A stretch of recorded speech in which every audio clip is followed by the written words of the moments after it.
starts in this convention and that follows you home and is an encouragement for you and your family. And I want to, for a moment, look behind the bios of many of our respected teachers and scholars in this convention. And I share this praying that what comes from my heart enters yours. You know, in my humble journey with Al-Quran Al-Kareem, my family when I was young was not particularly practicing or observant.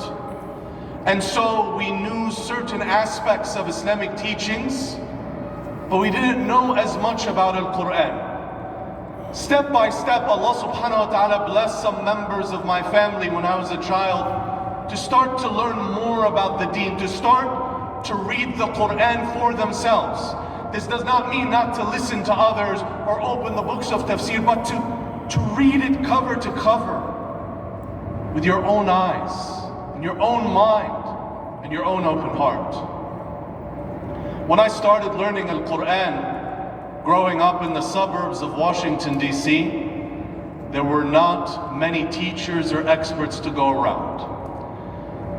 So largely my relationship with the Quran started in weekend school, with well-meaning volunteers that did their best, but largely lacked any formal training or qualification in Al-Quran. They were teaching as best as they could with their knowledge of language or their general cultural awareness of Islamic teachings.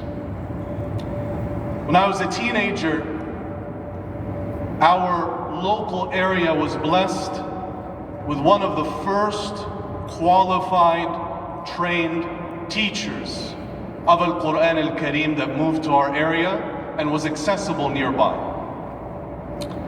This might sound like a far-off reality to those that have access now via online tools to some of the great experts domestically and overseas, or people that have entire institutes or schools, or people that have Islamic schools or Quranic schools, but this was my reality even in one of the biggest metropolitan areas of the United States. The first time I sat down, I'd always been the top of my Quran class. I didn't know that was because we were all kind of awful.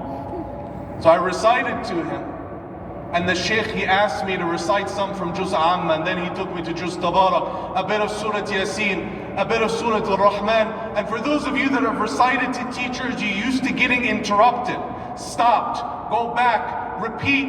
And I was shocked as I recited to this teacher that he didn't stop me even once.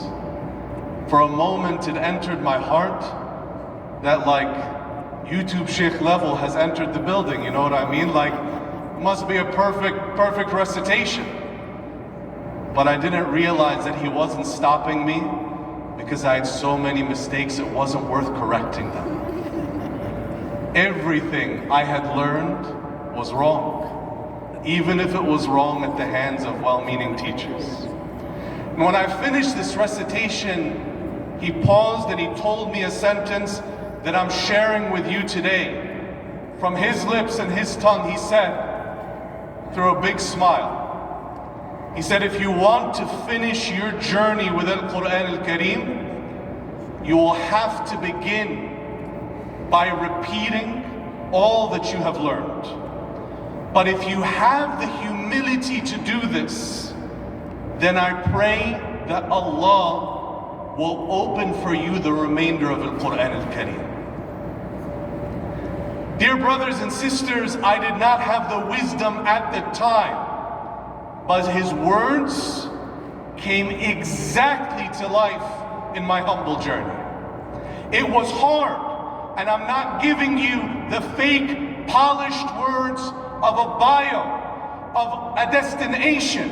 I'm sharing with you the journey, what it felt like to walk into Quran class. I was twice the age and 3 times the size of any other student. People would laugh, who's that guy? And how did he flunk 10 grades? Wasn't easy.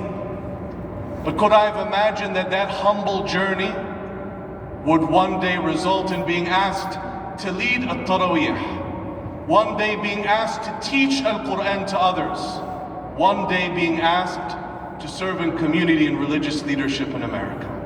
That is the blessing of Al-Quran, and I share that, and this convention is full of people that have been blessed with immeasurably more knowledge and nearness to the Quran. Dear brothers and sisters, my invitation to you today is to start your journey with Al-Quran Al-Kareem. And if I may give you some words of advice, to commit to reading a portion of Al-Quran in every day of your life.